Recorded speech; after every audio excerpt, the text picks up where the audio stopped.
His breeding hath been at my charge. I have so often blushed to acknowledge him that now I am raised to it. Can I continue?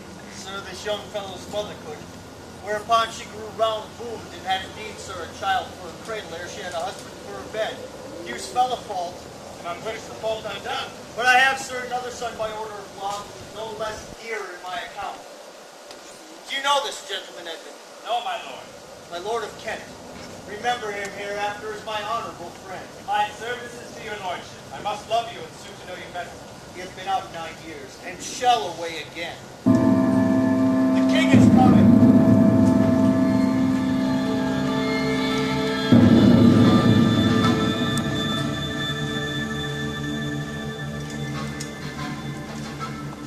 Attend the lords of France and Burgundy, Gloucester. I shall. Meantime, we shall reveal our darker purpose. Give me the map there.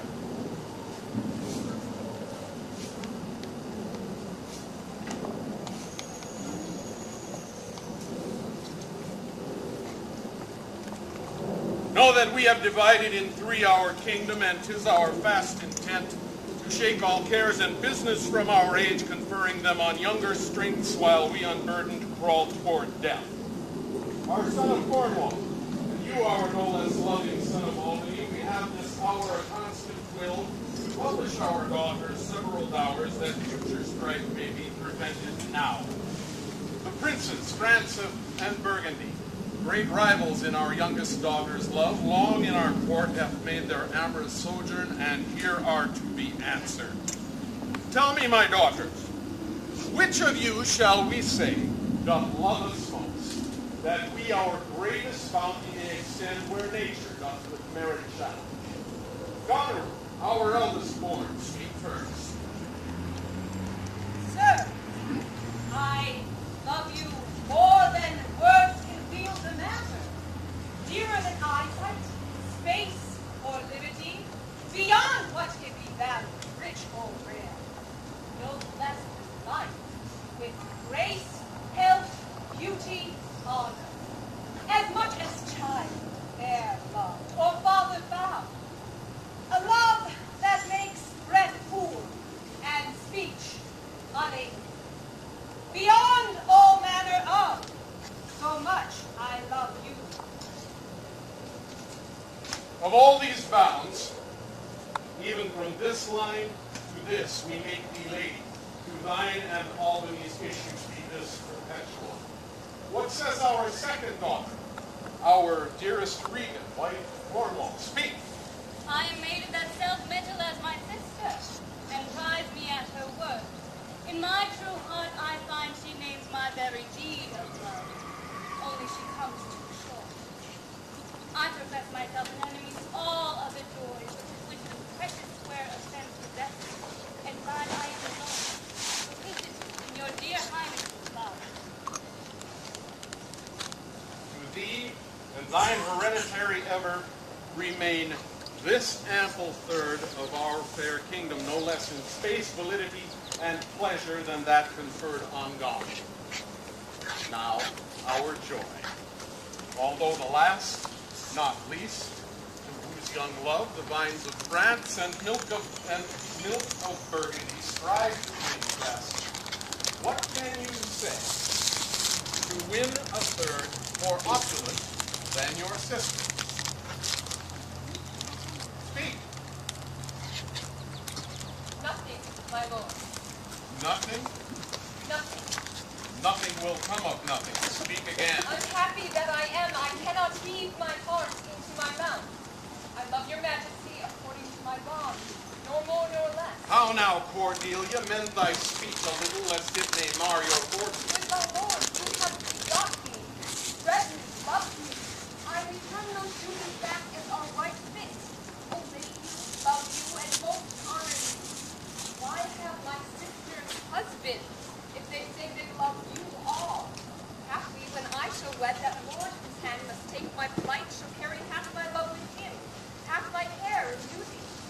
Sure, I shall never marry like my sisters. Love my father, all. What goes thy heart with this? I, good my lord, So young and so untender. so young, my lord, and true. Let it be so. Thy truth then be thy dower. For here I disclaim all my parental care, propinquity, and property of blood, and as a stranger to my heart and me, hold thee from this forever. Good, my liege. Peace, Kent, come not between the dragon and his wrath. I loved her most and thought to set my rest on her kind nursery. Hence, and avoid my sight. So let my grave be my peace, as here I give her father's heart from her. Call France! Who stirs? Call Burgundy! Cornwall, Albany, with my 2 daughters' dowers, digest this third. Let pride, which she calls plainness, marry her. I hereby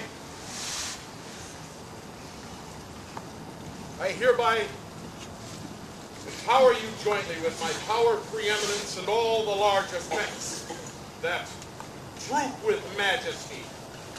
We shall ourselves by monthly course, with reservation of 100 nights by you to be sustained, make our abode by due turns. Only we shall retain the name and all the additions to a king.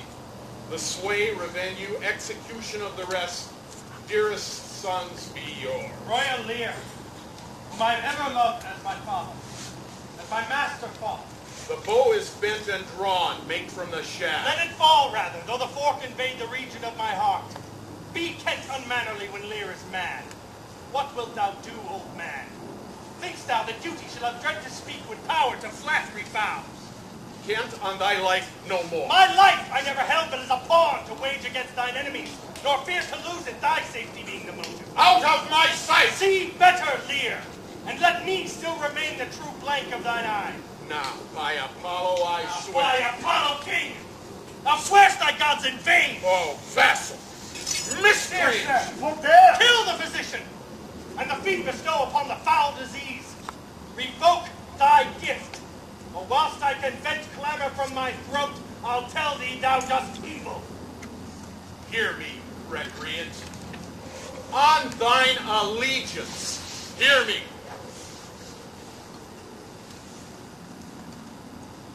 That thou hast sought to come between our sentence and our power, take thy reward. 5 days we do allot thee, for provision to shield thee from diseases of the world, and on the 6th to turn thy hated back upon our kingdom. If on the 10th day following thy banished trunk be found in our dominions, the moment is thy death. Away, by Jupiter, this shall not be revoked.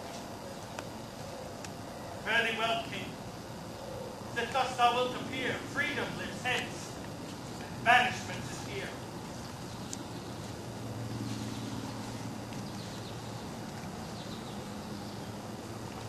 Gods to their dear shelter take thee, maid, that justly thinkst, and hast most rightly said. And your large speeches may your deeds approve, that good effects may spring from words of love. Thus Kent, O princes, bids you all adieu, to shape his old course in a country new.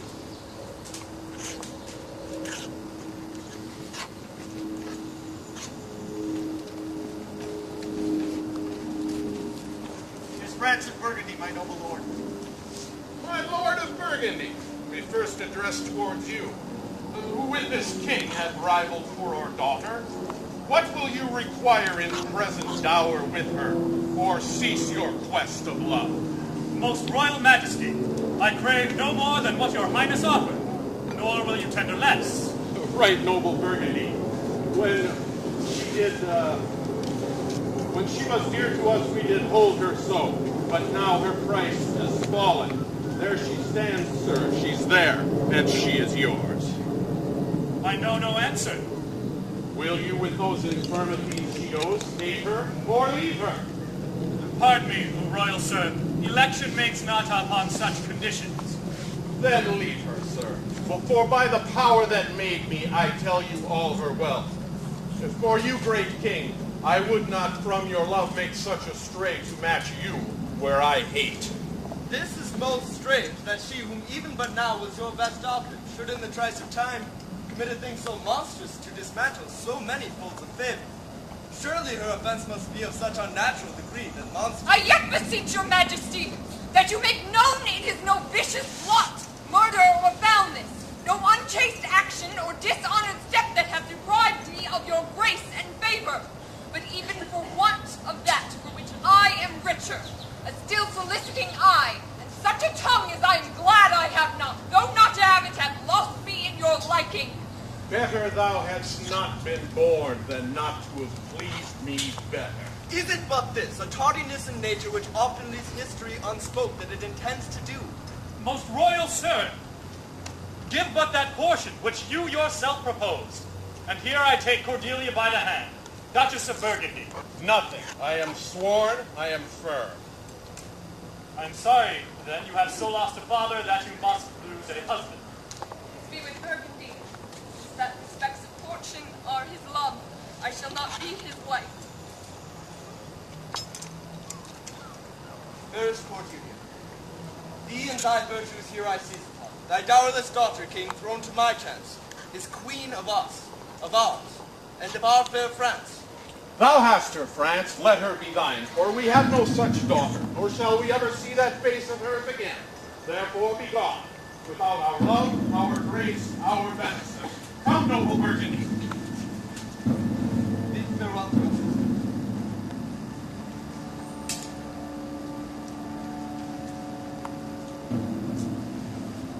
The jewels of our father. Washed eyes, Cordelia leads you. I know you what you are. Like a sister, and most loath to call your faults as they are named.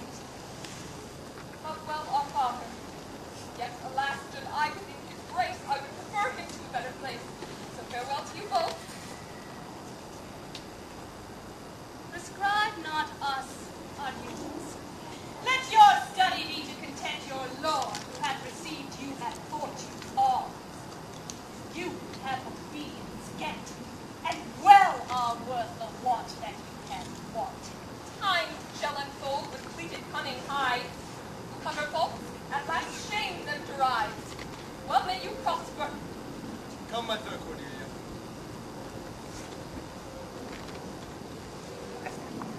Sister, it is not little I have to say of what most nearly appertains to us both. I think our father will hence tonight. That's most certain. And with you, next month with us.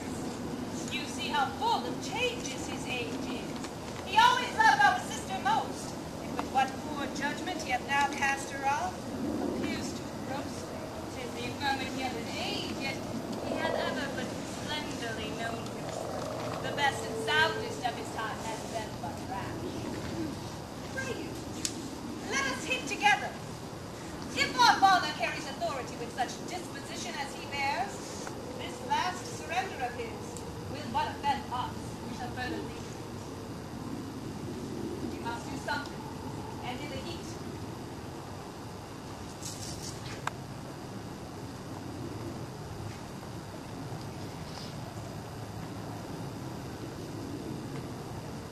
Thou nature art my goddess, to thy law my services are bound.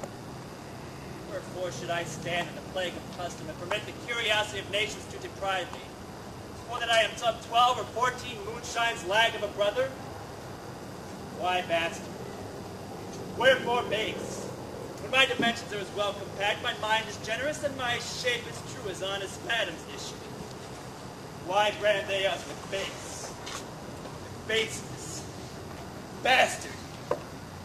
Base. Base. Well then, legitimate Edgar, I must have your land. Our father's love is to the bastard Edmund as to the legitimate. Fine word, legitimate. Well, my legitimate, if this letter speed and my invention thrive, Edmund the base shall top the legitimate. I grow. I prosper. Now, gods, stand up for bastards. Now, Edmund, what news?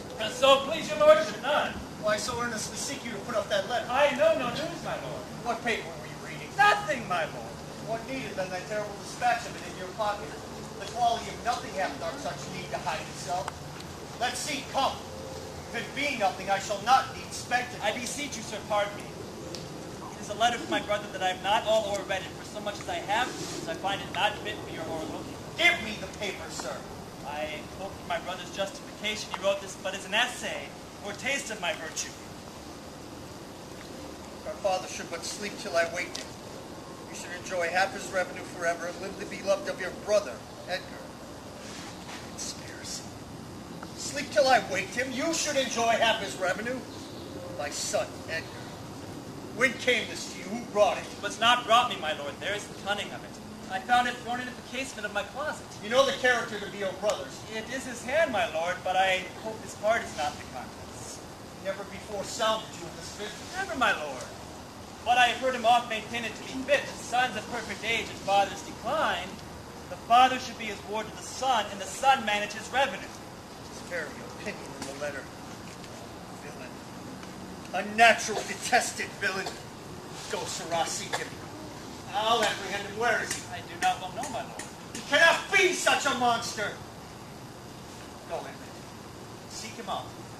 Wind me into him, I pray you. Frame this business after your own wisdom. I will seek him, sir, presently.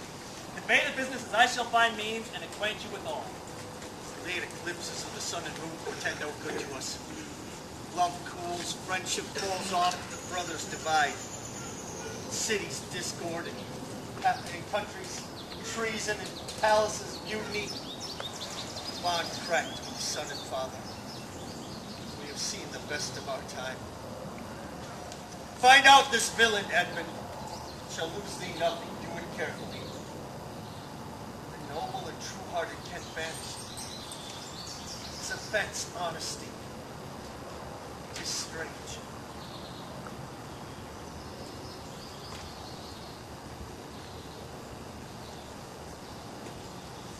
This is the excellent foppery of the world, that when we are sick in fortune, often the servants of our own behavior, we make guilty of our disasters the sun, the moon, and the stars.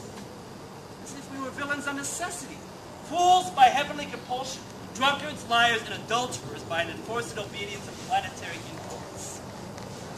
To lay his goatish disposition to the charge of the star. My father compounded with my mother under the dragon's tail, and my nativity was under Ursa Major, so that it follows I am rough and lecherous. I should have been that I am, had the maidenliest star in the firmament on my bastardizing. Edgar, Patty comes like the catastrophe of the old comedy. My hue is villainous melancholy, with a sigh like Tom O'Bedlam. Oh.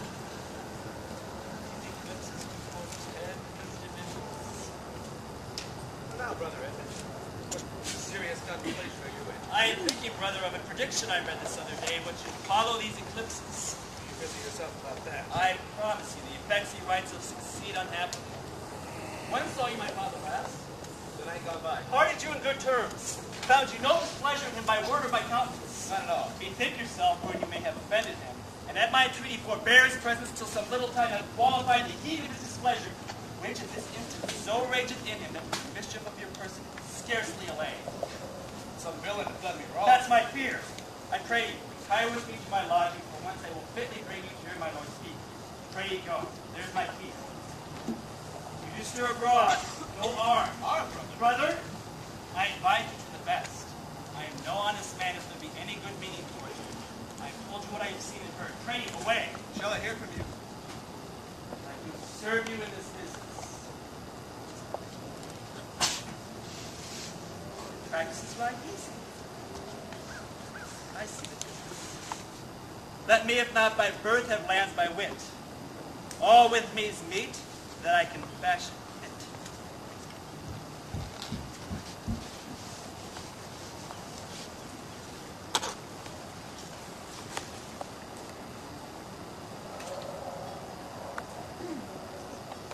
Did my father strike my gentleman for chiding of his fool? Yes, madam. By day and night he wrongs me. Every hour he smashes into one gross crime or other that sets us all at odds. I'll not.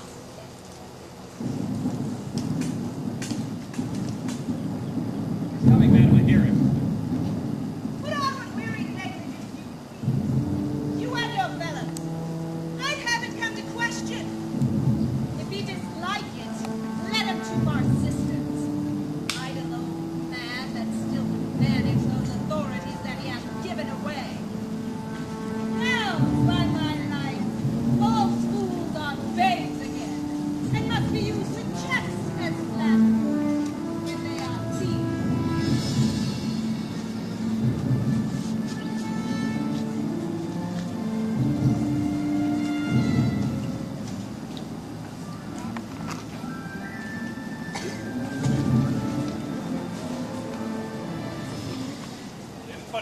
my other accents borrow, and can my speech diffuse? My good intent may carry through itself to that full issue for which I raise my likeness. Now banished Kent, if thou canst serve where thou dost stand condemned, so may it come thy master, whom thou lovest, shall find thee full of labors.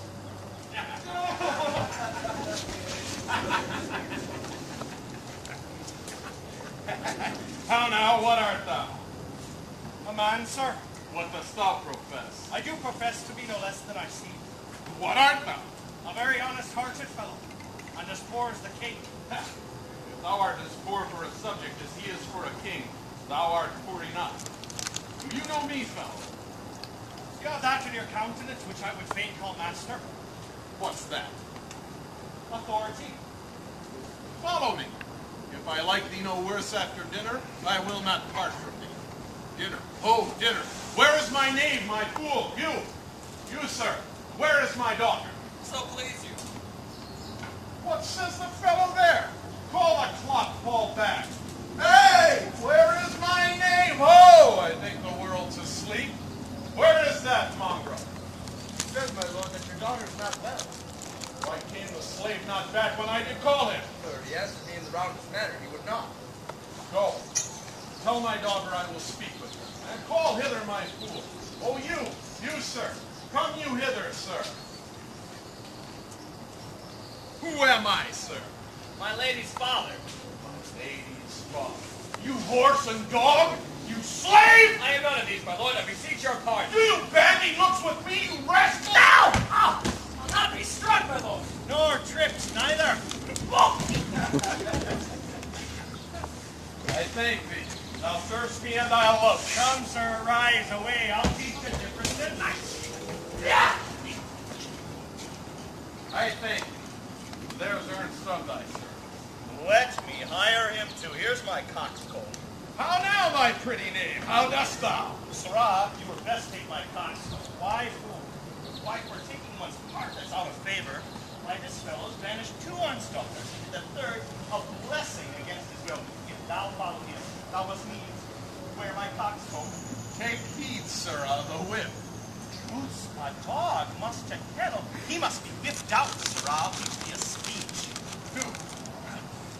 Have more than thou showest, speak less than thou knowest, let less than thou owest, ride more than thou goest, set less than thou throwest, leave thy drink in thy whore, and keep in a door, and thou shalt have more than 2 tens to a score. This is nothing, fool. Then 'tis like the breath of an unpaid lawyer. You gave me nothing for it. Can you make no use of nothing, Nuncle? Why, no. Nothing can be made of nothing. Drink. Tell him so much the rent of his land comes to. He will not believe a fool. A bitter. Dost thou know the difference between a bitter fool and a sweet fool? Teach me. The Lord that counsel thee to give away thy land, come placing in by me. Do thou for him stand, the sweet and bitter fool, presently appear. The one in motley here, the other found out there. Dost thou call me fool, boy? All thy other type of flowers given away, that thou was born with. Nuncle, give me a day, and I'll give thee 2 crowns. What 2 crowns? Why, after I cut the egg in the middle and eat up all the meat, the 2 crowns of the egg, when thou pullest thy crown in the middle and gavest away both parts, thy forced thy ass on thy back to the dirt. Thus little took thy ball crown, and thou gavest the gold one away. Fools and endless with me, the wise do not grow foppish, they know not how their wits to wear, their manners are so apish. When were you wont to be so full of songs, sir? I have used it, Nuncle, ever since thou madest thy daughters thy mothers, for when thou gavest them the rod, and putst down thine own breeches. How now, daughter? What makes that frontlet on? Methinks you are too much of blade in the frown. Thou was a pretty fellow when thou hast no need to care for her frowning. I am a fool and thou art nothing. Yes, forsooth, I will hold my tongue, so your face bids me, for you say nothing. Mum, that's the shield thieves' card. Not only, sir, this your all-licensed fool, but other your insolent retinue do hourly carp and quarrel, breaking forth in rain and not to be endured riots. I had thought, sir, by making this well known, you had found a safe redress, but now grow fearful by what yourself too late have spoken done, that you protect this court.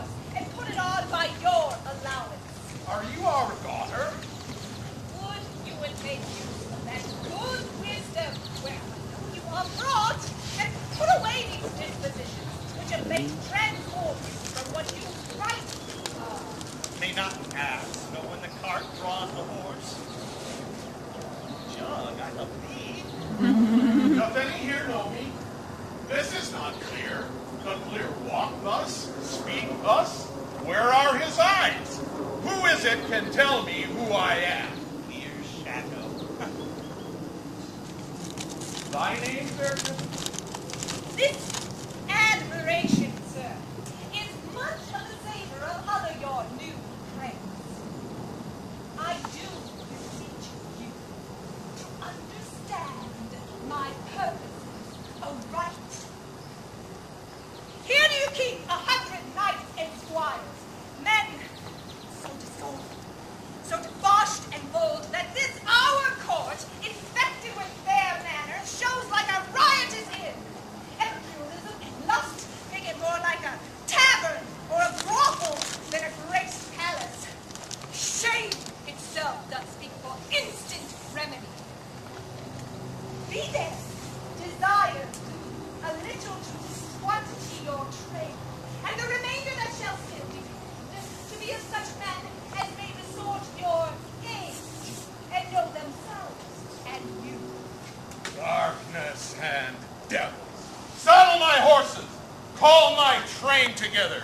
Degenerate bastard. I'll not trouble thee. Yet have I left a daughter. Strike my people, and your disordered rabble make servants of their betters! Pray, sir, be patient. Detested kite, thou liest. My train are men of choice and rarest parts that all particulars of duty know.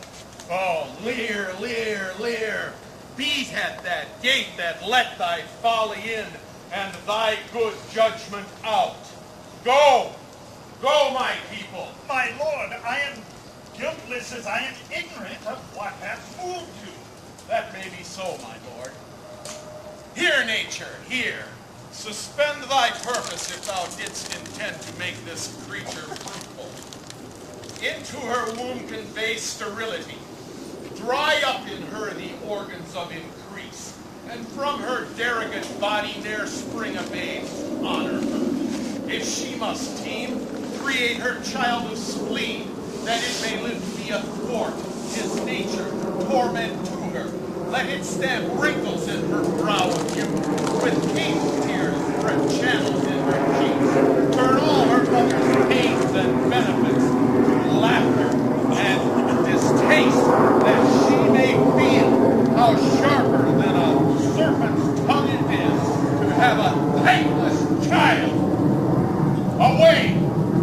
Away! Now, gods that we adore, whereof comes this? What? 50 of my followers at a clap within a fortnight? What's the matter, sir? I'll tell thee. Life and death! I am ashamed thou hast the power to shake my manhood thus. I have another daughter, who I'm sure is kind and comfortable. When she shall hear this of thee, with her nails she'll flay thy wolvish visage. Thou shalt find I will resume the shape which thou dost think I have cast off forever!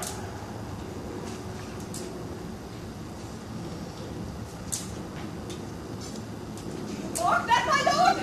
It is politic and safe to let him keep 100 knights, that on each fancy, each complaint, dislike, he may hold our lives in mercy! Well, you may peer too far. Safer than trust too far. I know his heart. What he hath uttered, I have writ my sister. Take you some company and await to horse. Inform her full of my particular view, and thereto add such reasons of your own as may compact it more. Get you go.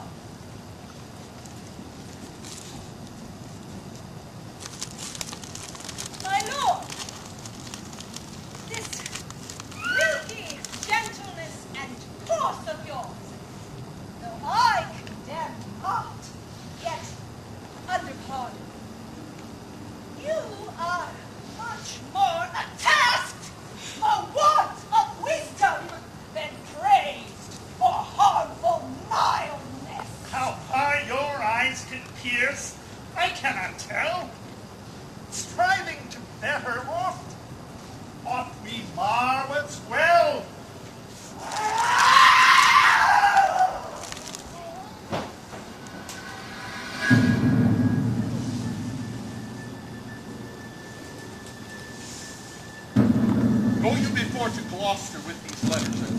daughter no further with anything you know than comes from her demand out of the letters. If thy diligence be not speedy, I shall be there afore you. I will not sleep, my lord, till I have delivered your letter. Thou shouldst stay out of one. Kindly, I can tell what I can tell.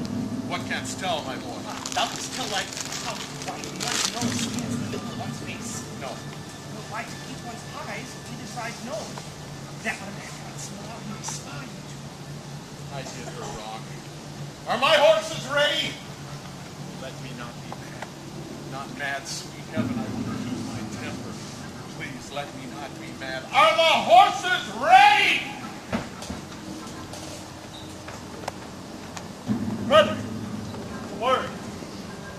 My father watches. Hosts are finest place. Intelligence is given where you are hid. Have you not spoken against the Duke of Cornwall? He's coming hither now in the night, in the haste, and reaching with them. Have you nothing said upon his party against the Duke of Albany? I am sure on it, not a word. I hear my father coming. Pardon me. In cunning, I must draw my sword upon you. Draw. See to defend yourself. Now quit you will. Yield! Come before my father! Knight! Who? Here! Fly, brother! Torches! Torches! So farewell. I have seen drunkards do more than this in sport. Oh! Father! Father! Stop! Stop! No help! Now, Edmund, where's the villain? Here stood he in the dark, his sharp sword out. Look, sir, I bleed. Where is the villain, Edmund? Fled this way, sir. When by no means he Pursue him, go after him. By no means what? persuade me to the murder of your lordship. Let him fly far. Not in this land shall he remain uncaught, and found respect. The noble Duke, my master, comes to say, by his authority I will proclaim it that he which finds him shall deserve our thanks, bringing this murderous coward to the stake. He that conceals him, death. When I dissuaded him from his intent, he replied, Thou unpossessing bastard, dost thou think if I would stand against thee any trust, virtue, or worth thee make thy words faith? No. What I should deny, as this I would, though thou didst produce my very character, I put it all to thy suggestion, plot, and damned practice. Strong and fast and filthy. Would he deny his letter? I never got him. Of my land, loyal and natural boy, I'll work the means to make thee king. How now, my noble friend? Since I came hither, which I can call but now, I have heard strange news. If it be true, all vengeance comes too short, which can pursue the offender. How doth my lord? Madam, my old heart is cracked. What? Did my father's godson seek your life? He whom my father named your Edward? Yes, madam, he was that consort. No marvel, then. Though he were ill-affected, should they have put him on the old man's death, to have the expense and waste of his revenue. I have this present evening been well informed of them, and with such caution that if they come to sojourn at my house, I'll not be there. Edmund, I hear that you have shown your father a childlike office. Was my duty, sir. He did receive the service he's striving to apprehend it. Is he pursued? Aye, my lord. If he be taken, he shall never more be feared of doing harm. For you, Edmund, whose virtue and obedience doth this instant so much commend itself, you shall be ours. Nature's deep trust we shall much need. For him I thank your grace. You know not why we came to visit you? Occasions, noble Gloucester, of some poise, wherein we must have use of your advice. Lay comfort to your bosom and bestow your needful counsel to our business with greatly instant use. I serve you, madam. Your graces are right welcome.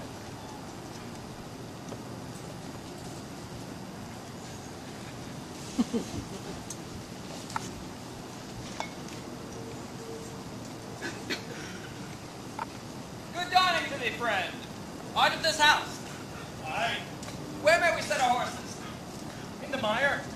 Prithee, if thou lovest me, tell me. I love thee not. Why use me thus? I know thee not. Fellow, I know thee. Thou art a knave, a rascal, an eater of broken meats, a base, proud, shallow, beggarly, 3-suited, 100-pound filthy worsted stocking knave. Why, no monstrous fellow art thou thus to rail on one that is neither known to thee nor knows thee. And what a brazen-faced varlet art thou to deny thou knowest me? Is it 2 days ago since I tripped up thy heels and beat thee before the king? Draw, you rogue! Wait, I have nothing to do with thee. Draw, you rascal! You come with letters against the king? Draw, you rogue, or I'll so carbon out of your shanks! Now, what's the matter? With you, goodman boy, if you please, come on, fleshy. What's the matter here? Upon your lives, he dies that strikes again. What is the matter? The messengers from our sister and the king. What is your difference? Speak! I am scarce in breath, my lord. No marvel you have so bestirred your valor, you cowardly rascal. Speak yet! How grew your quarrel? This ancient ruffian, sir, whose life I have spared on suit of his grey beard. Now, horse and said! Now, a necessary letter. My lord, if you will give me leave, I will tread this unbolted villain into mortar, and daub the wall of a jakes with him. Spare my grey beard, you wagtail! Me, Sarah! You beastly knave, know you no reverence? Yes, sir, but anger hath a privilege. Why art thou angry? That such a slave as this should wear a sword who wears no honesty. Smile you at my speeches as though I were a fool. Goose, if I had you upon Sarum Plain, I'd drive you cackling home to Camelot! Art thou mad, old fellow? How fell you out? Say that. No contraries hold more antipathy than I am such a knave. What is his fault? His countenance likes me not. No more perchance does mine. Nor his. Nor hers. Sir, 'tis my occupation to be clean. I have seen better faces in my time than stands on any shoulder that I see before me at this instant.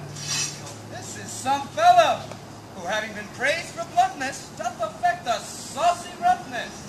He cannot flatter. He, an honest mind and plain, he must speak truth.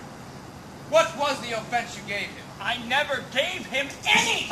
It pleased the king, his master, very late to strike at me, while he, flattering his displeasure, tripped me behind. Being down, insulted, railed, and so put upon him a deal of a man as worthy him, got praises of the king, and in the flesh means of this dread exploit, drew on me here again. Fetch forth the stocks. We'll teach you. Call master stocks for me. I serve the king on whose employment I was sent to you. You shall lose small respect against the grace and person of my master, stalking his messenger. Fetch forth the stocks. As I have life and honor, there shall he sit till noon. Till noon, till night, my lord, and all night too. If I was your father's dog, you should not use me so. Sir, being his name, I will. This is a fellow of the self-same color our sister speaks of. Come, the stocks! Let me beseech your grace not to do so. His fault is much, and the good king his master will check him toward. The king must take it as ill that he so slightly valued in his messenger should have him thus restrained. I'll answer that. My sister may receive it much more worse for having her gentleman abused, assaulted, for following her affairs. Put in his legs. Come, my good lord, take.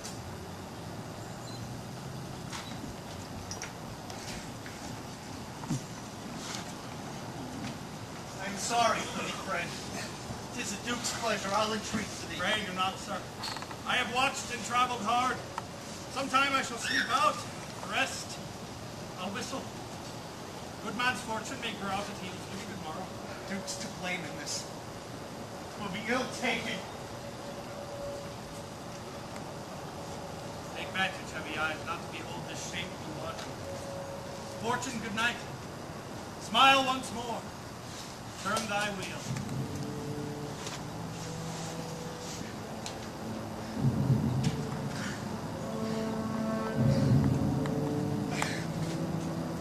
Myself proclaimed.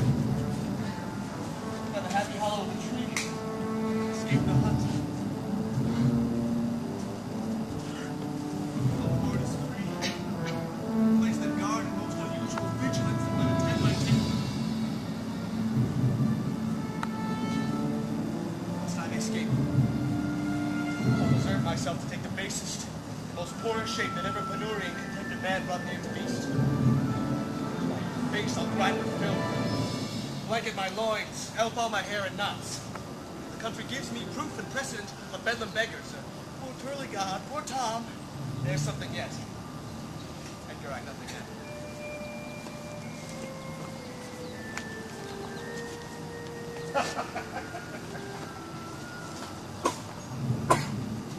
Hail to thee, noble master.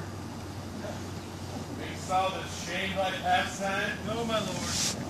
He wears cruel garters. Horses are tied by the head, dogs and bears by the head, monkeys by the loin, and men by the legs. When a man's been over lusty on the legs, he wears wooden leather stocks. You see that hath so much thy place sent thee here. It is both he and she, your son and daughter. Yea. No, I see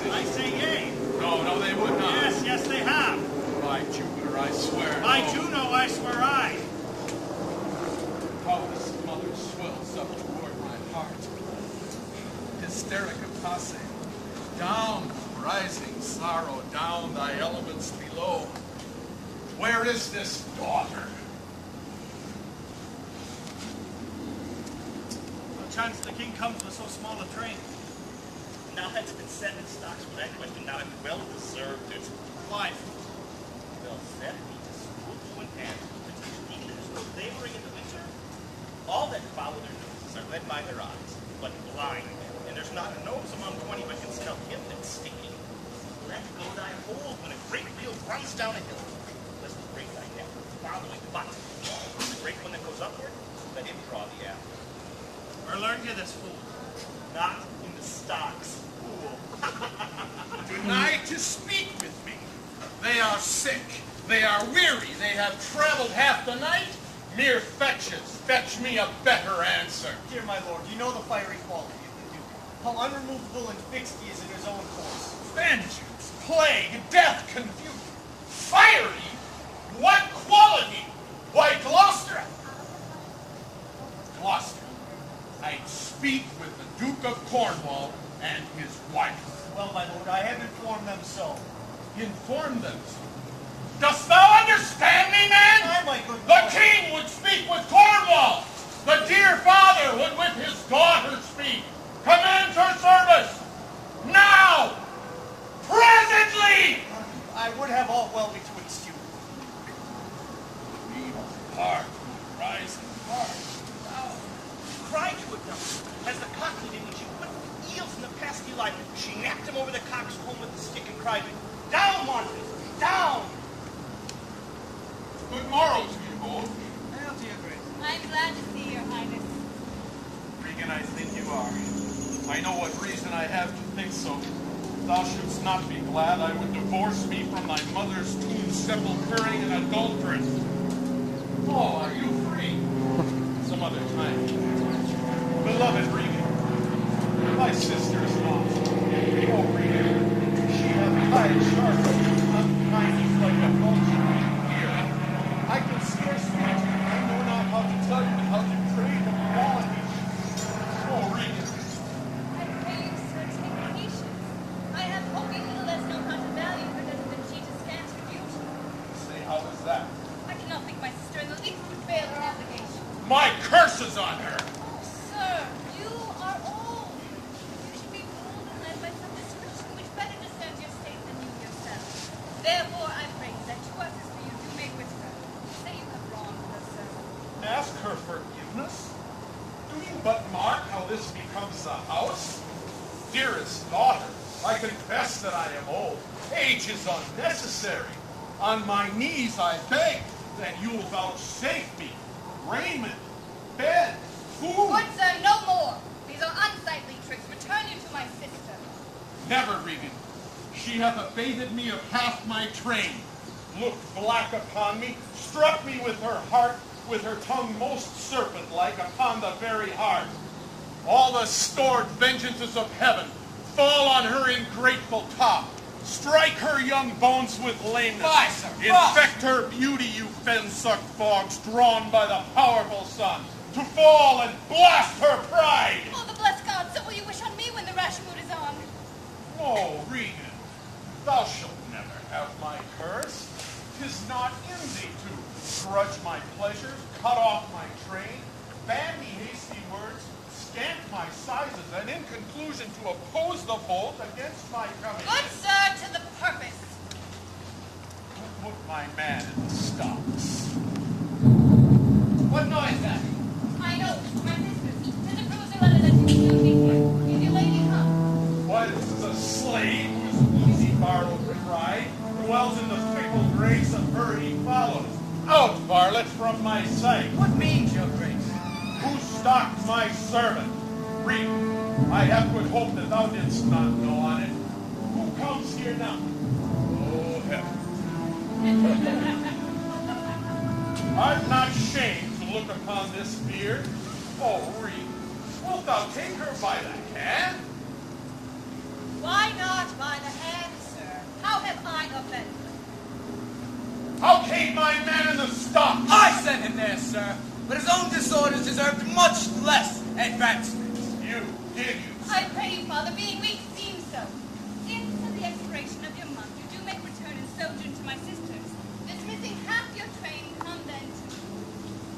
to her, and 50 men dismissed?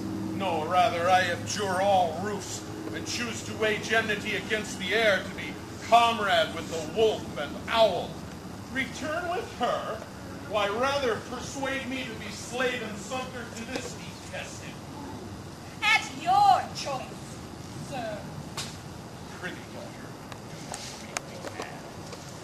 I'll not trouble thee, my child. Farewell. We'll no more meet, no more see one another, but I can be patient. I can stay with Reed, I and my hungry knights. Not altogether so. I look not for you yet, nor am provided for your big welcome. Give ear, sir, to my sister, for those that mingle reason with your passion must be content to think you old, and so... But she knows what she does. Is this well spoken? I dare vouch it, sir. What, 50 followers? Is it not well? What need you of more? Yea, or so many, since that both charge and danger speak against so great a number. How in one house should many people under two commands hold enmity? 'Tis hard, almost impossible. Why might not you, my lord, receive attendance from those that she calls servants, or from mine? Why not, my lord? If then they can't distract you, we could do golden. If you will return to me, for now I spy the danger. I entreat you to bring but 5 and 20. To no more will I give place or notice. I gave you all! And in good time you gave it. What? Must I come to you with 5 and 20? Regan said you so. Speak it again, my lord. No more with me. Most wicked creature, yet you look well favored when others are more wicked.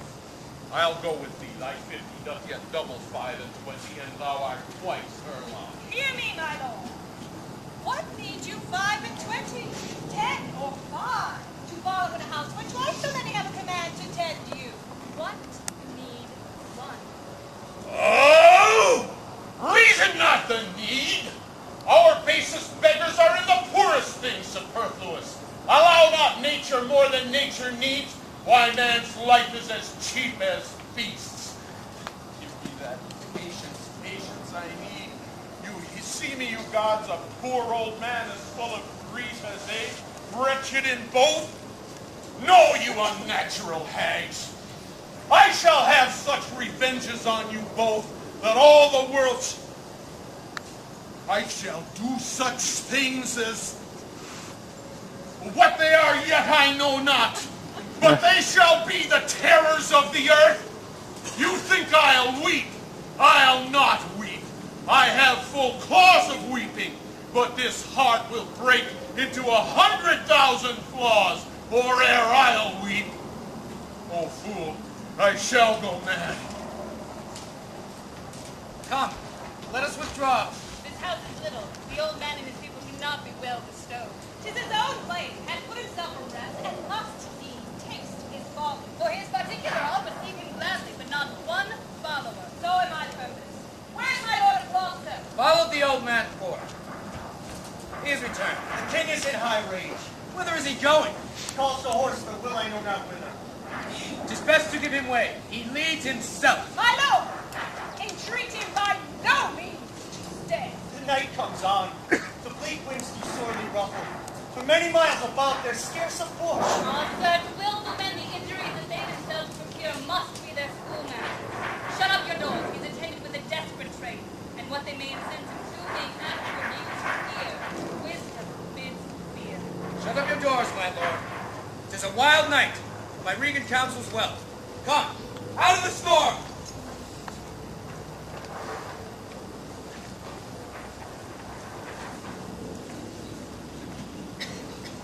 Blow winds! Cheeks! Rage! Blow! Ye cataracts and hurricanos! Smoke! Till you have drenched our steeples! Drown the cocks! You sulphurous thoughts!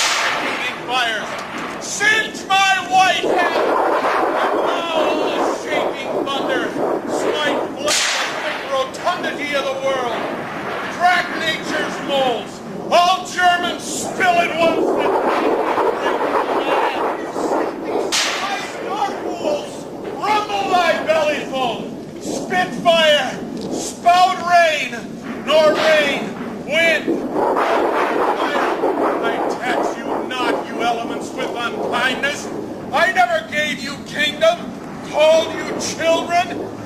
You owe me no subscription. Then let fall your horrible pleasure.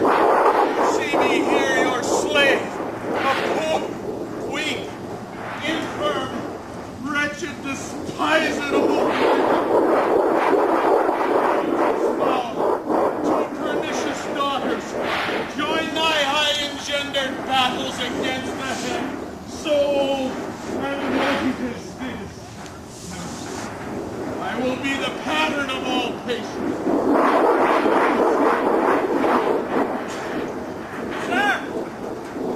Master, are you here? Let the great gods that keep this dreadful clutter over our heads find out their enemies now. I am a man more sinned against than sinning. Gracious, my lord, hard by here is a hovel. Some friendship will lend you against the tempest. My wits begin to turn. Come on, boy. Thou dost not. Art old. I am old myself. There are necessities that strange, that can make vile things precious. Come, fellow, where is thy straw? Come, thy hovel. I have one heart yet in my heart that's sorry for thee. Bring us to this hovel.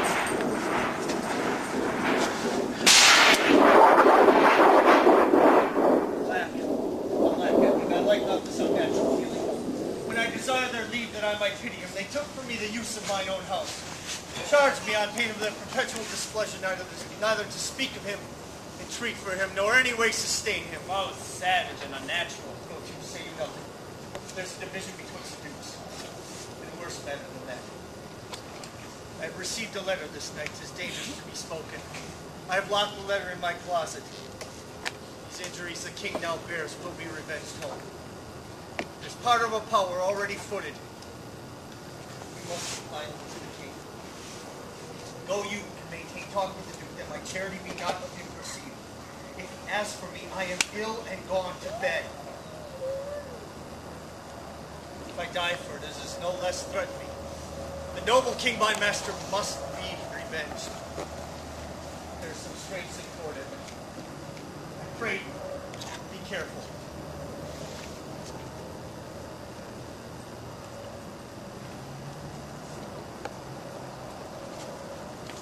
This courtesy shall the Duke instantly know, and of that letter too.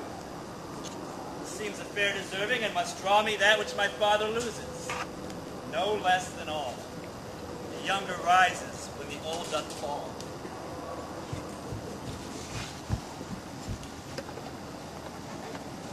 Here's the place, good my lord. Enter. The tyranny of the knights too rough for nature to endure. Let me alone. Good my lord, enter. Break my heart. I'd rather break mine own, good my lord, enter. Thou think'st it much that this contentious storm invades us to the skin, and so 'tis to thee. But where the greater malady is fixed, the lesser is scarce felt. The tempest in my mind doth from my senses take all feeling else save what beats there.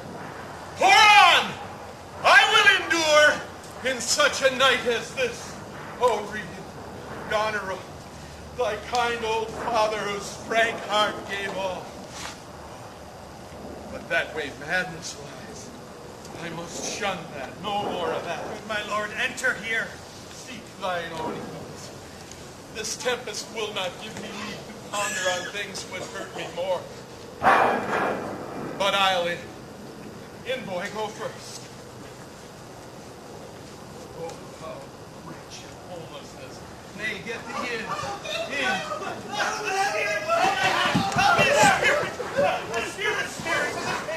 What art thou there that dost struggle in the straw? Come forth!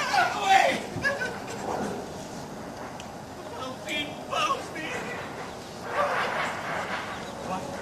Hast thou given all to thy daughters, and art thou come to this?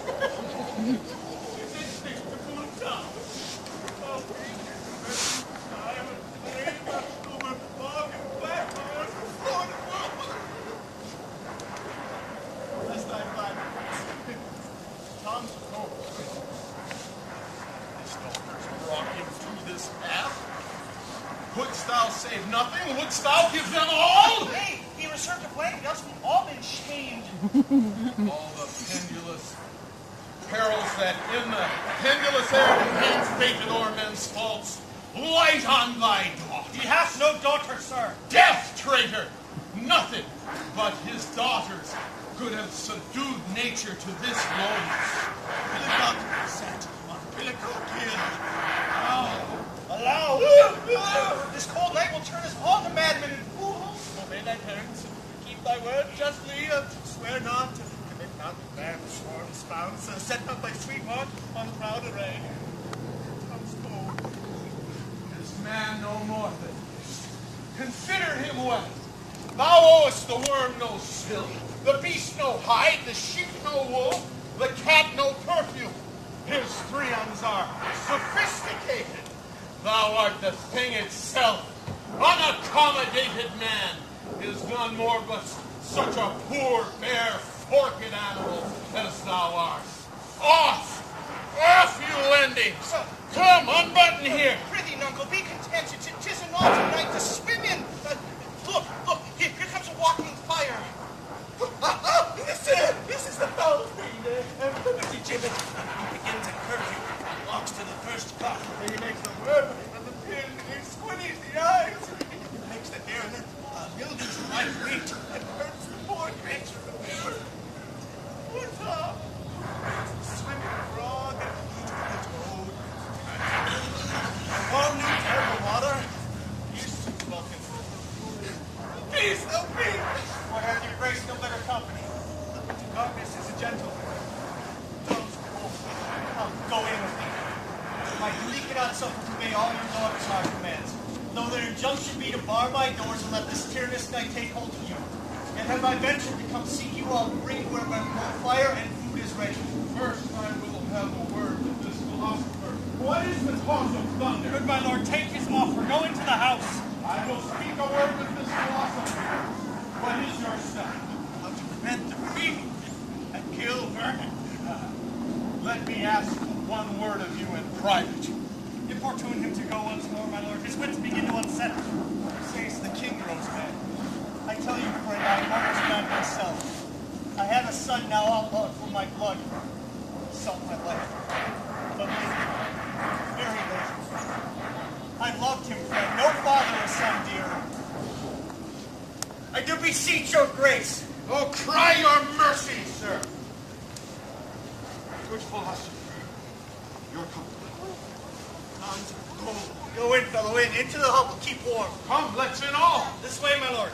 With him, I will keep still with my philosopher. My lord, soothe him. Let him take the fellow. Take him you on. Sarah, come on. Come, Go you along with us. Well, no words. Hush. Hush. I will have my revenge ere I depart his house. How, my lord, I may be censured that nature thus gives way to loyalty. Something fears me to think of. How malicious is my fortune that I must repent to be just. This is the letter he spoke of, which approves him an intelligent party for the advantages of France.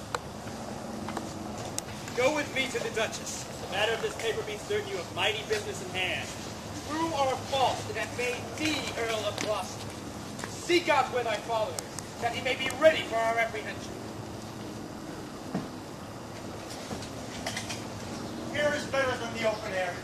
I will piece out the comfort with what addition I can. I will not be long from you. God reward your kindness. I'll see it bites my back.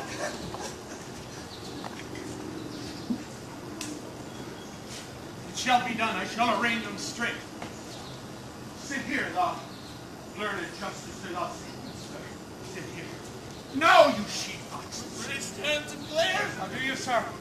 Stand you not so amazed. Will you lie down and rest? I'll see their trial first. Bring forth the evidence. Come. Most robed man of justice. And thou, his yoke fellow of equity. Sit here. You are in the commission. Sit you too. Let us deal justly. Arraign her first. 'Tis Goneril. I hereby give my oath before this honorable assembly. She kicked the poor king, her father. Come hither, mistress. Is your name Goneril? She cannot deny it. Here's another whose warped looks proclaim Stop her there! Corruption in the place! False justice, sir! Why hast thou let her stay? Pities! Sir, where now is the patience thou so often boasted to retain? The little dogs and all. And bark at me! Tom will throw his head at them. Avaunt, you curs! Then let them anatomize Regan and see what beats about her heart. Is there any cause in nature that makes these hard hearts? Lie here and rest a while. Make no noise. Draw the curtain. So. We'll go to and I'll look at bed at noon. Where's the king, my master? Here, sir, but trouble him not, his wits are gone. I prithee, take him in your arms. I have overheard a plot of death upon him. There's a litter ready. Lay him in it and drive towards Dover, where thou shalt be both welcome and protection. Take him in thy arms. Thou shouldst dally half an hour, his life with thine, stand in assured loss. Take up, and come with me, that wilt some provision give thee quick conduct. Rest nature sleeps. This rest might yet embalm thy broken sinews. Come, help to bear thy master. Thou must not stay behind. Come away!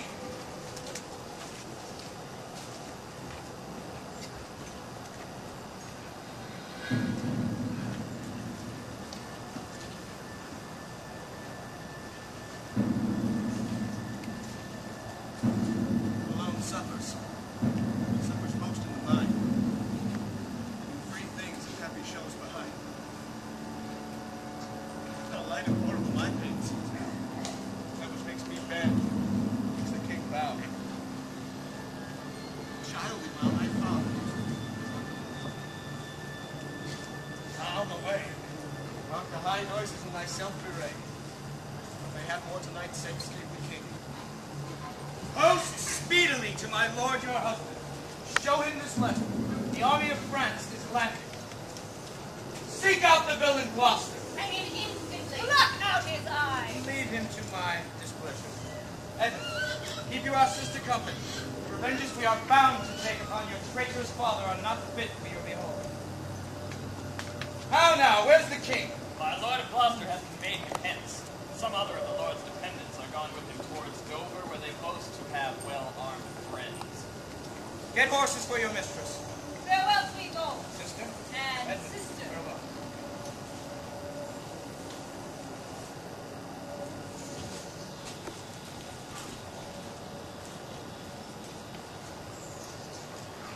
Bind fast this courtier. Good, my friends, consider you are my guests. Do me no foul play, friends. Bind his arms, I say. Hard, oh filthy traitor. Unmerciful lady as you are, I am none. Villain, thou shalt bind. By the kind gods, 'tis most ignobly done to pluck me by the beard. So white and such a traitor. Come, sir. What letters from France had you lately? Be simple answer, but we know the truth. And what confederacy have you with the other traitors laid footed in the kingdom? To whose hands have you sent the lunatic king? Speak! I have a letter guessingly set down that came from one of a neutral heart, not from one opposed. Cunning and false. Where hast thou sent the king? To Dover. Wherefore to Dover? Wast thou not charged at peril? Wherefore to Dover? Because I would not see thy cruel nails pluck out his poor old eyes, nor thy fierce sister in his anointed flesh stick boorish fangs. But I shall see winged vengeance overtake such children. See it! Thou shalt never! Oh, give me some help here, Uncle! Oh, you gods! One blood will mock another, the other two. Lest you see vengeance! Hold your hand, my lord!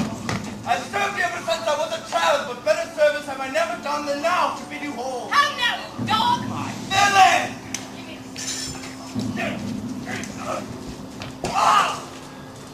I am slave! My lord, you have but one eye to see some vengeance on him.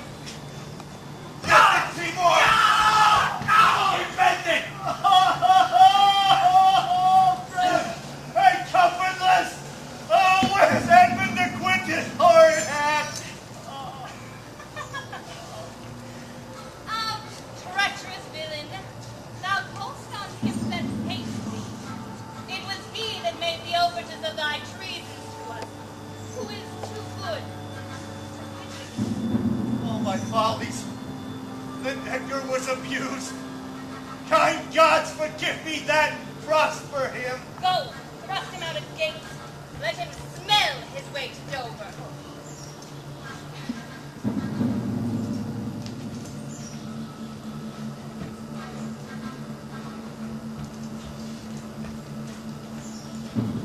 How is it, my lord? How look you? I never seem to hurt me. I bleed apace. Untimely comes this hurt. Give me your arm.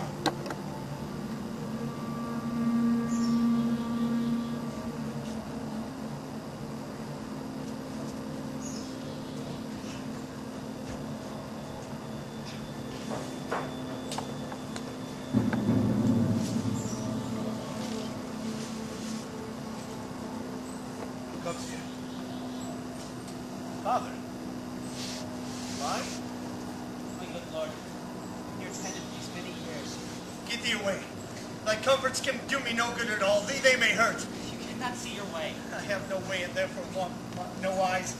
I stumbled when I saw. How now? Who's there? This poor man Tom. Fellow, where goest thou? Is it a beggar man? Madman in beggarship. In the last night's storm I such a fellow saw. It made me think a man, a worm. My son came then into my mind, and yet my mind was scarce friends with him. I've learned more since. As flies to wanton boys are we to the gods. They kill us for their sport. See, master. Is that the naked fellow? Aye, my lord. If for my sake. Thou meet us in the road toward Dover, a mile or twain hence. Do it for ancient love. And bring some covering for this naked soul who all entreat to lead me. Alack, sir, he is mad. 'Tis the plague of the times when madmen shall lead the blind. Do as I bid thee. Bring him the best apparel I have. Sir, our naked fellow. What comes the gold? Come hither, fellow. Knowest thou the way toward Dover? Side the gate, horseway and footpath. Poor Tom had been scared out of his 5 wits. Here. Lest the good man's son will devour me. Here, fellow, here's a purse. Thou whom the heavens' plagues have humbled to all strokes.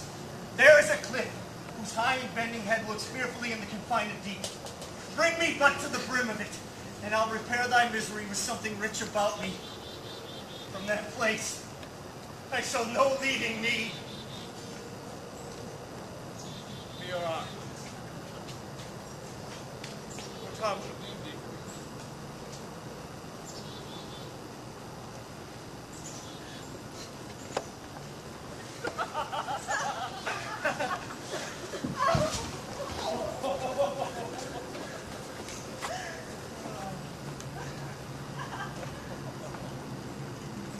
Welcome, my lord. I marvel our mild husband not met us on the way.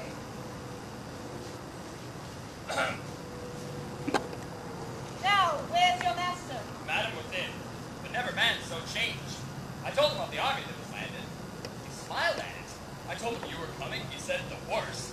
Of Gloucester's treachery and the loyal service of his son when I told him. Then he called me sot and told me I had turned the wrong side out. But most he should dislike seems pleasant to him, but like offensive. Then shall you go no further. Back, Edmund, to my brother. Hasten his musters and conduct his power. This trusty servant shall pass between us. Ere long, you are like to hear. You dare venture in your own behalf. A mistress is here. Wear this, spare speech. Incline your head.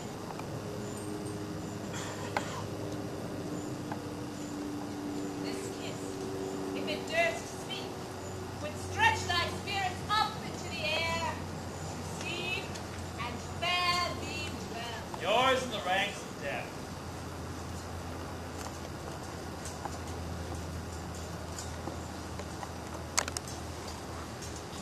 My most dear Gloucester, oh, the difference of man and man. Thee a woman's services are due. My fool usurps my body. Madam, here comes my lord. I have been worth the whistle. Ha! Goneril, you are not worth the dust which the rude wind blows in your face. Wisdom and goodness to the vile seem vile. Filth, savor, but themselves. What have you done? A father and a gracious aged man have you married. Could my good brother suffer you to do it? A man, a prince, by him so benefited? Milk-lidded man, where's thy drum? France spreads his banners in our noiseless land. With plumed helm, thy slayer begins to threat, whilst thou, a more fool, sit still and criest, "Alack, why daughters, oh!" Thou changed in self-covered thing? For shame! Were it my fitness to let these hands obey my blood, they are apt enough to dislocate and tear thy flesh and bones. However, thou art a fiend. A woman's shape doth shield thee. What news? Oh, my good lord, the Duke of Cornwall's dead, slain by his servant going to put out the other eye of Gloucester. Gloucester? The servant, thrilled with remorse, opposed against the act, bending his sword to his great master, who thereat enraged, flew on him and felled him dead. But now without that harmful stroke, which soon hath plucked him after. This shows you are above, you justices, that these another crime so speedily can venge. But, oh, poor Gloucester, lost he his other eye? Both, my lord. This letter, madam, craves speedy answer. 'Tis from your sister. One way I like this well, but being widow and my Edmund with her, the news is not so taut. I'll read and answer. Gloucester, I live to thank thee for the love thou show'st the king, and to revenge thine eyes. Come hither, friend, and tell me what more thou knowest. A sentry sent forth. Search every acre in the high-grown field and bring my father to our eyes. What can man's wisdom in the restoring his bereaved sense? There is means, madam. Seek for him, lest his ungoverned rage dissolve the life that wants the means to lead it. The British powers are marching hitherward. 'Tis known before. Our preparation stands in expectation of them. Oh, dear father, it is thy business that I go about. Therefore, great France, my mourning and importune tears hath pitied. No blown ambition doth our arms incite, but love, dear love, and our aged father's right. But are my brother's powers set forth? Aye, madam. Lord Edmund spake not to your lord at home. No, madam. What might import my sister's letter to him? I know not, lady. Say, he is posted hence on serious matter. Might not you transport her purposes by word? Belike something I know not what. I'll love thee much. Let me unseal the letter. Madam, I had rather... I know your lady does not love her husband. I am sure of that.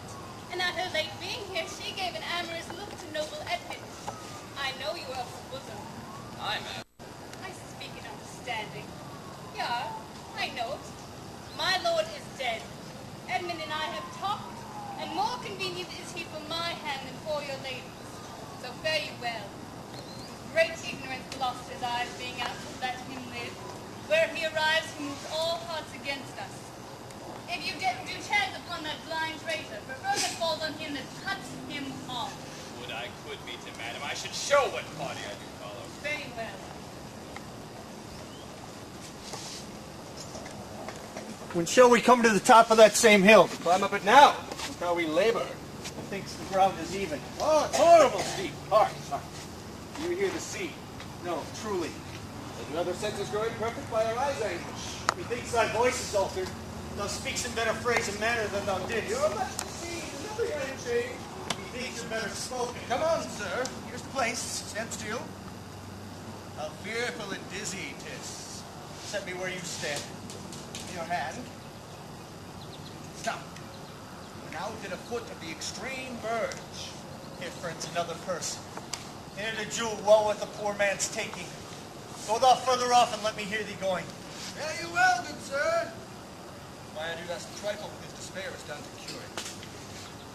Oh, you mighty gods, this world I do renounce, and in your sights do patiently shake off this great affliction. If I could bear it longer and not fall to quarrel with your great opposeless wills. If Edgar live, oh, bless him!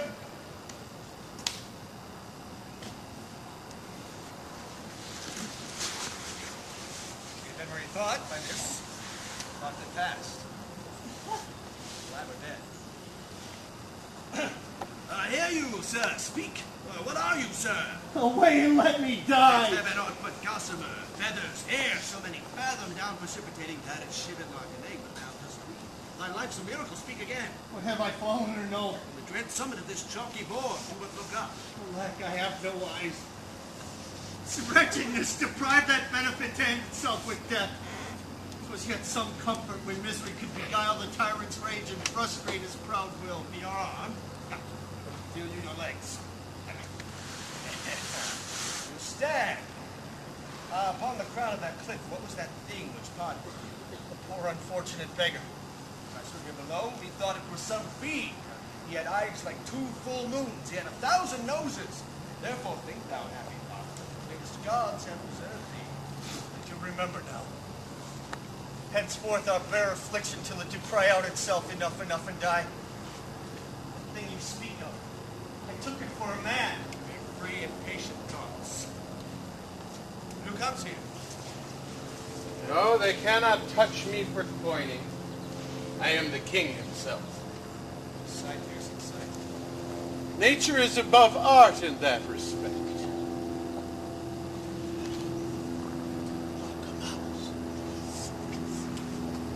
This piece of toasted cheese will do it. Woo!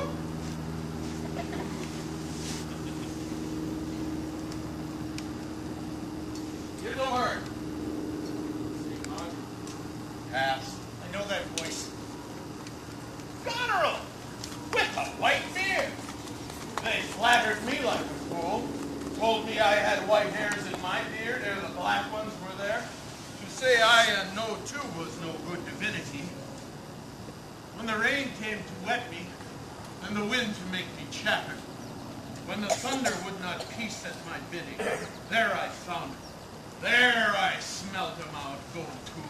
They are not men of their words. They told me I was everything. 'Tis a lie. I'm not ague-proof. The trick of that voice I do well remember. It's not the king. Aye, every inch a king. When I stare, see how the subject trembles. I pardoned that man's life. What was thy cause? Adultery? Thou shalt not die. Die for adultery? No. Let copulation thrive. For Gloucester's bastard son was kinder to his father than my daughters got twixt the lawful sheets. There's hell, there's darkness, there's the sulphurous pit, burning, scalding, stench, confusion. Why? Give me an ounce of civet, good apothecary, to sweeten my imagination. There's money ready. Oh, let me kiss that hand. Let me wipe it first. It smells of mortality. Oh, ruined piece of nature. Dost thou know me? I remember thine eyes well enough. Dost thou squint at me? No. Do thy worst, blind Cupid, I'll not love. Read thou this challenge. Mark but the penny of it. Were all the letters sons, I could not read one. Read! What? With a case of eyes? Oh, art thou there with me? No eyes in your head, nor no money in your purse. Your eyes are in a heavy case, your purse in a light. Yet you see how this world goes. I see it feelingly. What, mad? A man may see how this world goes with no eyes. Look with thine ears. Hark. See yon justice rail upon yon simple thief. In thine ear, change places and handy-dandy. Which is the justice? Which is the thief? Thou hast seen a farmer's dog bark at a pigger. Aye, sir. And seen the creature run from the curb. There thou mightst observe the great image of authority. A dog's obedience. Thou, rascal beetle, hold thy bloody hand. Why dost thou lash that whore? Strip thine own back. Thou hotly lustest to use her in that cause for which thou whippest her. None doth offend. None does. Get thee glass eye, and like a scurvy politician, things which thou knowst not. Now, Manner and impertinency mixed, reason and madness. if thou wouldst weep my fortunes, take my eyes. I know thee well enough. Thy name is Gloucester. Thou must be patient. Alack the day! Thou knowest we came hither crying. From the first time that we smell the air, we wail and cry. When we are born, we cry that we are come to this great state of things. It were a delicate stratagem to shew a troop of horse with felt. I'll put it in proof. And when I have stolen upon these sons-in-law, then kill. Kill! Kill! Kill! Oh, here he Kill! is! Lay hand upon Kill! him! Sir, your most dear daughter has outbid us find you. And No rescue! What? A prisoner? Use me well. Thou shalt have ransom. Give me surgeons. I am cut to the brains. You are a royal one, and you shall have anything. Come, come. I am a king. Know you that, my masters? You are a royal one, and we obey you. Come. You shall get it. You shall get it. With running! Sight most pitiful and the meanest wretch. Past speaking of in a king. Sir, What's your will? we are officer of the captain's order. Most sure and vulgar. Will anyone hear that will distinguish sound? By your favor, sir, how near is the other army? Near and on speedy foot. I thank you, sir.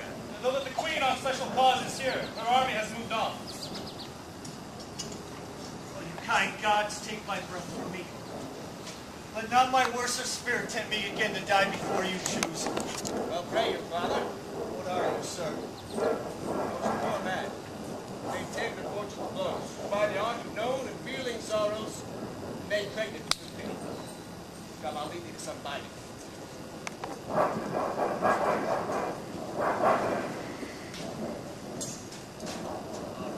Lame prize. Happy. That eyeless head of thine was first framed of flesh to raise life from the chest. Poor old peasant dares now support a published traitor. Hence, lest that the infection of his fortune take like hold on thee.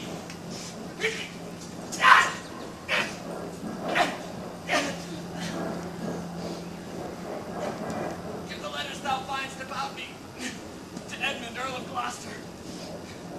Seek him out on the English party. Timely death. Death!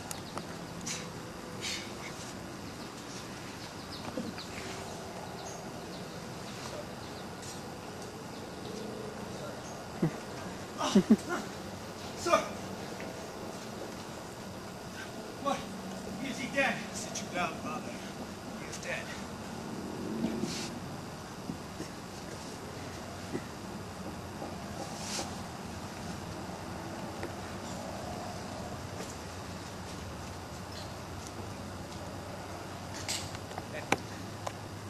And our reciprocal vow must be remembered. Your wife, so I would say, affectionate servant, Donovan. Give me your hand, father. O thou good Kent, how shall I live and work to match thy goodness? My life will be too short, and every measure fail me. The acknowledged, madam, is all paid. Better suited. These are memories of those worser hours. I prithee put them off. Pardon me, dear madam. Yet to be known shortens my made intent. Know me not till time is nigh complete. So, my good lord. How goes the king?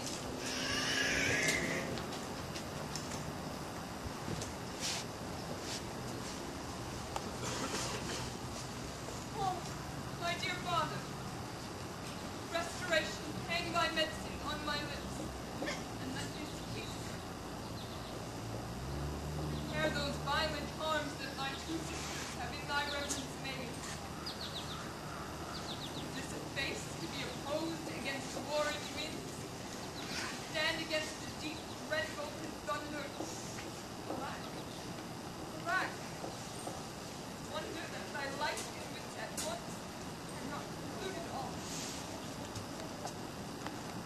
Wait. It did. Madam, do you?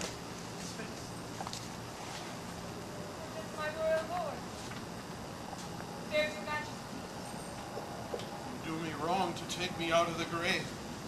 Thou art a soul in bliss, but I am bound upon a wheel of fire, that my own tears do scald like molten lead. Sir, you know me. I know you are a spirit. When did you die? Where have I been? Where am I? Fair daylight? I am mightily abused. I know not what to say. I will not swear these are my hands. Oh, look upon me, sir. Hold thy hands in benediction o'er me. No, sir, you must not heal. I pray you, do not mock me. I am a very foolish, fond old man, and to deal plainly, I fear I am not in my perfect mind. I think I should know you and know this man. As I am a man, do not laugh at me, but I think this lady to be my child, Cordelia. So I am. I am. Be thy tears wet? Yes, Faith, I pray weep not. If you have poison for me, I will drink it. I know you do not love me. Your sisters, I do remember, have done me wrong. You have some cause, they have none. No cause. No cause. Am I in France? In your own kingdom, sir. Do not do. Be comforted, good madam. The great rage you see is killed in him. Bid him go in and trouble him no more till further settling. Please, your highness, walk. Pray, bear with me. Forget and forgive. I am old and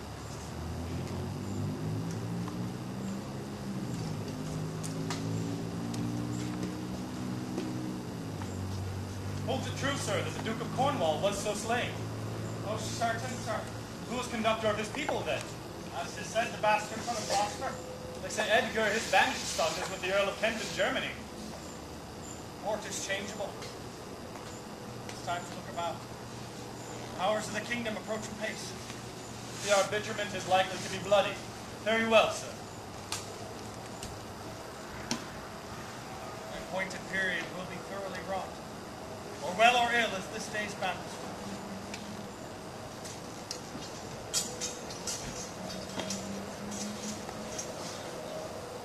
Now, sweet lord,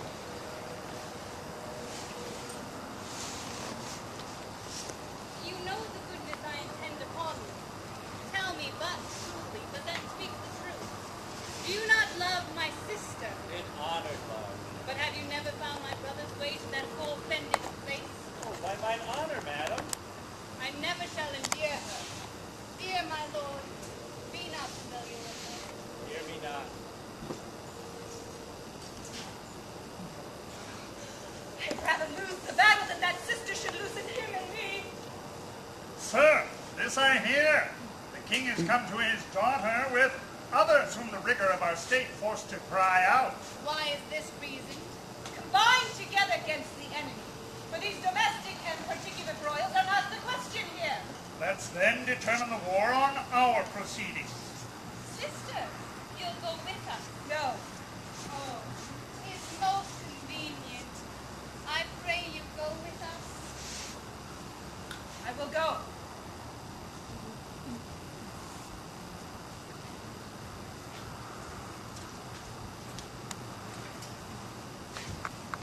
Let me your grace and speech with man so poor. Hear me, one word. I'll overtake you. Speak. When you fight the battle, go. This letter. You have victory. Let the trumpet sound for him that brought it. Wretched though I seem, I can produce a champion that can prove what is announced there. Stay till I have read the letter. Time shall but serve, let the trumpet sound. I'll hear again. The enemy's in view. Draw up your powers. Haste is now urged on you. We will greet the time.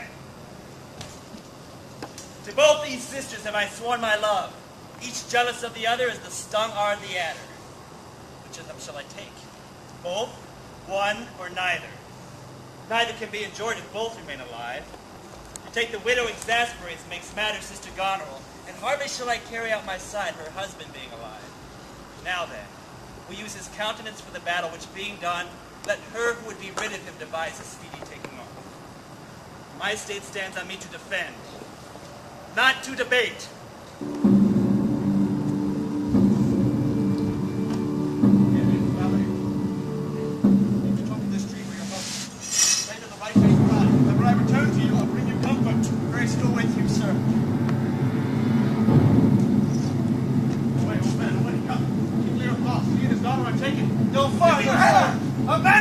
even here!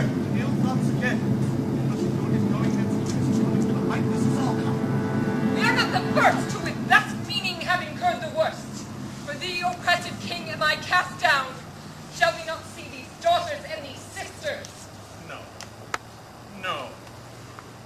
Come away from prison. We two alone will sing like birds in the cage. When thou dost ask me blessing, I'll kneel down and ask of thee forgiveness. So shall we live, and pray, and sing, and tell old tales, and laugh at gilded butterflies, and hear poor souls tell of poor news, and we'll talk with them too. Find out who loses and who wins, who's in, who's out, and take upon us the mystery of things as if we were God's spies. And we'll wear out in a walled prison packs and sects of great ones that ebb and flow by the Take them away!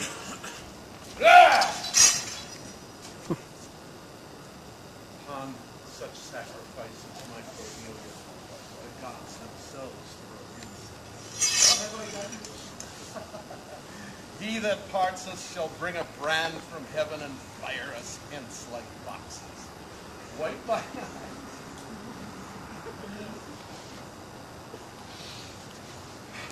Take them Good away! years shall eat them flesh and feller, they shall make us. We'll see them starve first. Come hither, Captain. Hark. Take thou this note. Go follow them to prison. One step I have advanced thee. If thou dost as this instructs thee, thou dost make thy way to noble fortunes. Know thou this, that men are as the time is. To be tender-minded does not become a sword. Thy great employment will not bear question. Either say thou do it or thrive by other means. I'll do it, my lord.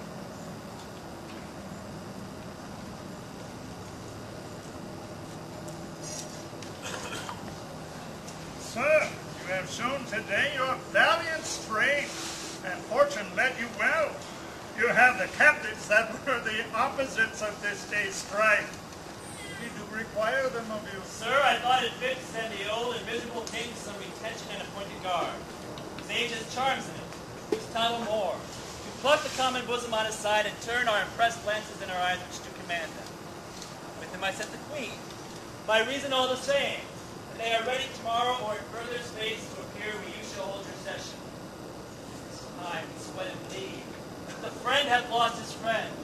The question of Cordelia and her father requires a bitter place. Sir, by your patience, I hold you but the subject of this war, not as a brother.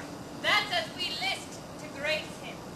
He led our powers, more of the commission of my place and person, the which immediacy may well stand up and call itself your brother. Not so hot! In his own grace he doth exalt himself more than in your edition. In my rights, by me invested, he compared the best. That were the most, if he should husband you, just as you are true prophets. Oh, that eye that told you so looked but a squint. Lady, I am not well, else I should have. Then, take thou my soldiers, prisoners pass me. Dispose of them, of me. The walls are thine. Witness the world that I do create thee here, my lord and master. Leave you to enjoy him. Let alone lies not in your goodwill. Nor in thine, Lord. Half-blooded fellow, yes. Let the drum striking prove my title thine. Stay yet. Edmund, I arrest thee on capital treason, and in thine estate, this gilded serpent. Interlude! Thou art on, Gloucester. Let the trumpet sound. If none appear to prove upon thy head thy heinous manifest and many treasons, there is my pledge. I'll prove it on thy heart ere I taste bread. Thou art in nothing less than I have here proclaimed thee. Oh, sick. If not, I'll ne'er trust medicine. There's my exchange. What in the world he is that names me traitor, villain like he lies. Call by thy trumpet. I will maintain my truth and honor firmly. Trust to thy single virtue, for thy soldiers, all levied in my name, have in my name took their discharge. sound! My sickness goes upon me. Ah! No. He is not well. Prepare to my tent. Sound, trumpet!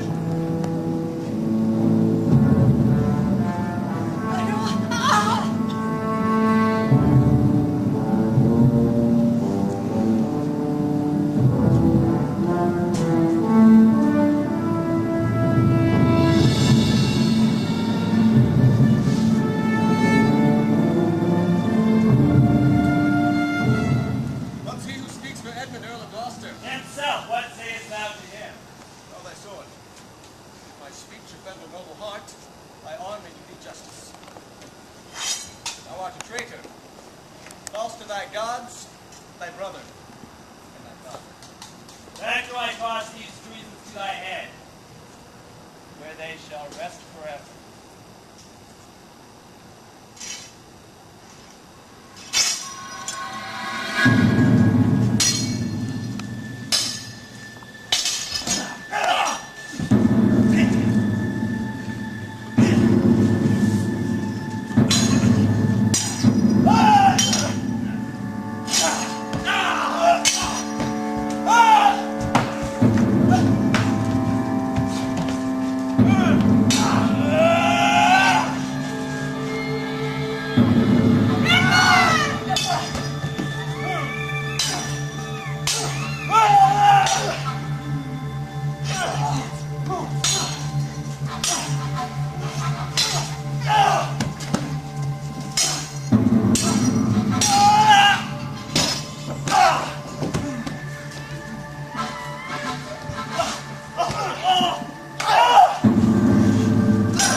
Shut your mouth, Dane, for with this paper shall I stop it.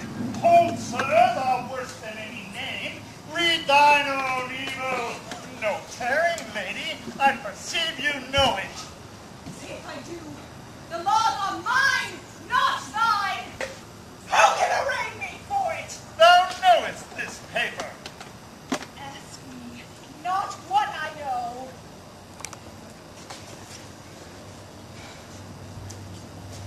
Go after her. She's desperate. Governor. What you charge you with that have I done? What art You know less in blood, now argued. The more you have wronged me. My name is Edgar, and thy father's son. the wheels come full circle? I am here. Help! She's hot. Came even from the heart. She's dead. Who dead? Speak, man. Me, sir. Your lady and her sister by hers poison she hath confessed it. I was contracted to them both. All three now marry in an instant. Here comes Kent. And this judgment of the heavens that makes us tremble, touches us not with pity. Who is this Kent? The time will not allow the compliment which very manners urges. Come to bid my king and master I good night. Is he not here? Great thing of us forgot. Speak, Edmund. Where's the king and where's Cordelia? Yet Edmund was beloved. The one the other poisoned for my sake and after slew herself. Repent from life. Some good I mean to do despite of mine own nature. Quickly send, be brief in it to the castle. For my writ is on the life of Lear, not Cordelia. Take my sword, give it the captain. Please, for thy life. He hath commissioned from thy wife and me to hang Cordelia in the prison, and to lay the blame upon her own despair that she put in herself. The gods defender! Take him hence a while. Oh! Oh! Oh!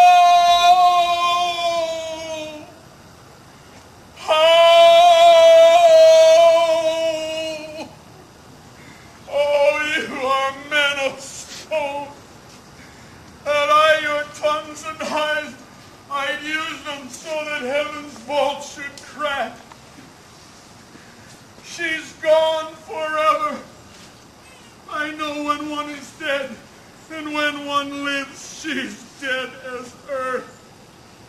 Lend me a looking glass, that if her breath will mist or stain the stone, why then she lives. Is this the promised end? The image of that horror. Oh, fall and cease. This feather stirs. She lives. If it be so, it is a chance which doth redeem all sorrows that ever I have felt. My good master. Prithee away. Noble Kent, your friend. Plague on you all, murderers, traitors both. I might have saved her. Now she's gone forever. Oh, forgive you stay.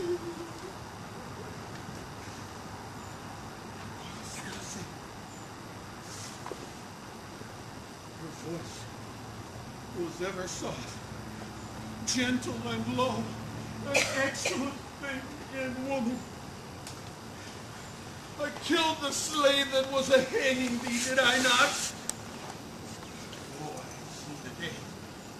With my good Viking's pouch, I would have made them skip. Now I am old, and this cross is spoiled. Who are you? My eyes are not the best, I'll tell you straight. Fortune brag of two she loved and hated. One of them we now behold. This is a dull sight. Are you not gentle? Sing. Your servant Ken. Where's your servant Caius? He's a good man, I can tell you that. He'll strike, and quickly, too. He's dead and rotten. No, my lord. I am the very man. I see that straight. From your first of difference and decay have followed your sad steps. You are welcome. For no man else. All's cheerless, dark, and deadly. Your eldest daughters have fordone themselves and desperately are dead. Aye, so I think. He knows not what he says. In vain it is that we present us to him. You lords and noble friends know our intent. What comfort to this great decay may come shall be applied. For us, we will resign during the life of this old majesty to him our absolute power. See, And my poor fool is hanged. No life. Why should a dog, a horse, a rat have life, and thou no life at all? Thou come no more. Never.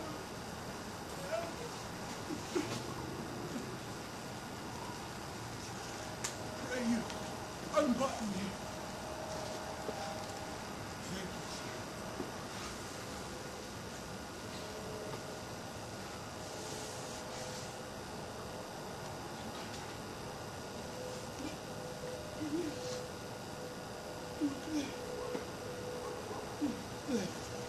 Breaks. Break, heart, I prithee, break. My lord, Vex not his ghost. Let him pass. He hates him much that would upon the rack of this tough world stretch him out longer. He's gone indeed. Wonder is he hath endured so long, but usurped his life.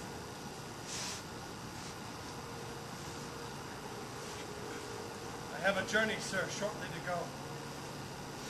My master calls me, I must not say no. It is the sad time we must obey. Speak what we feel, not what we ought to say.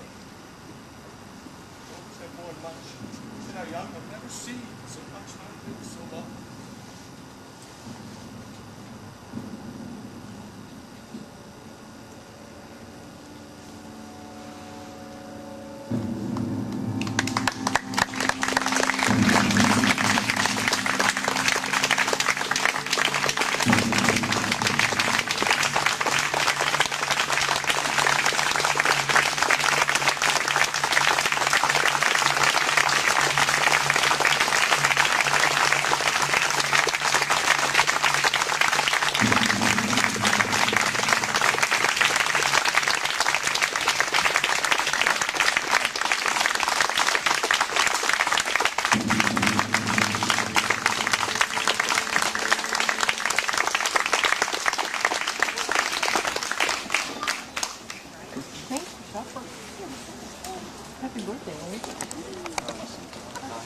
How'd I do? Hi, Matt. I went like this just before you moved on. And did you hear me laughing at all the right parts? Yes. I love people How many I laughing. ever saw.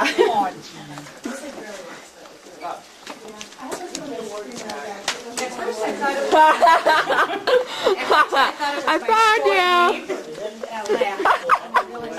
The nice shirt you have. These are the same. Yes. It's just water that goes in there, right? There's nothing else? Just water. Okay. So it's okay if I dump this out when I get outside so it doesn't get all over the inside of my car? Okay. Hi, Tim. That doesn't get me back to my How do I house. look? Do I look like a big old man? Especially old party. You look like a fool. You look like a man. You look like a man. Tu sais, tu look like a man. Yeah, limited.